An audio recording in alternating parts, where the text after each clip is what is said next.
Hello বন্ধুরা, চলো আজকে দেখে নেওয়া যাক বন্ধুরা একেবারে গ্রাম্য রেনিডের স্পেশাল রান্না। এই যে ভাত, এই যে ঢেঁড়স মাখানো, আর এই যে মৌরালা মাছ, পুঁটি মাছের একদম কুড়মুড়ে করে ভাজা, আর মাছের ডিমের, এই যে মাছের ডিমের পেঁয়াজ লঙ্কা দিয়ে ভাজা, আর এটা হচ্ছে মাছের পেঁয়াজ সরু সরু আলু এগুলো দিয়ে চচ্চড়ি মাছের, আর এটা হচ্ছে আলু দিয়ে মৌরালা মাছের ঝাল, আর এটা হচ্ছে তোপসে মাছের ঝাল বন্ধুরা।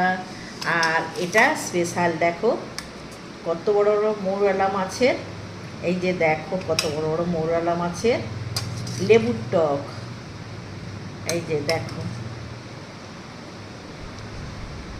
একদম বৃষ্টি স্পেশাল।